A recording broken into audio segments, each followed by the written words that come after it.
Hi, I'm Ben. So hopefully you've just had a bit of a think about why you might be here at this conference. I'm guessing that some of the sorts of ideas that people might have been putting up on the Twitter feed include things like being here to learn new stuff, to share your research or your ideas, or to meet people. Well, I'd like to challenge the first two of those, in that actually there is some research that shows that conferences are not necessarily a great way to either share ideas or to learn new things.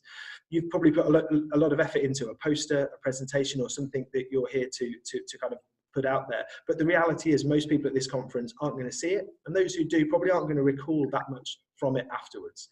That means that conferences are not necessarily the best way to learn. And we know that from our teaching, because we try and steer ourselves away from kind of didactic teaching approaches which just involve passive listening or passive taking in of information.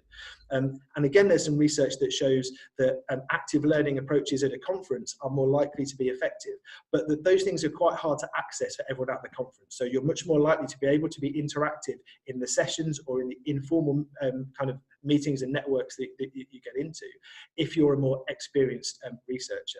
I also wonder, we're a kind of clinical profession. So although there is some research that suggests that conferences are a good way to increase the reach of research and to increase the citations, is that the same from a clinical perspective when we're trying to change practice? Yeah, I think that's exactly right, Ben. When it comes to information sharing, there are much better ways to achieve that than going to a conference. Flying all the way around the world, losing time with family, all that environmental cost. And it's just not worth it. And then the other thing that people often talk about is this idea of networking. So they go to conferences, and this is kind of their big kind of professional / social event of the year.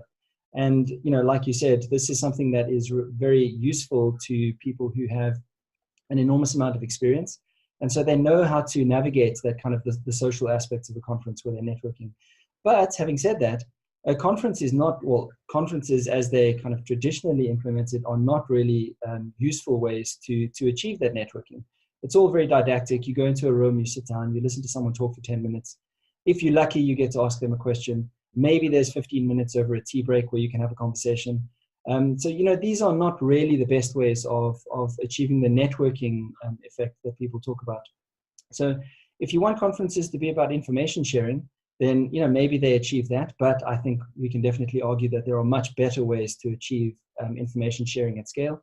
And then if you say that conferences are about networking, then you have to concede that the whole structure of the conference has to change.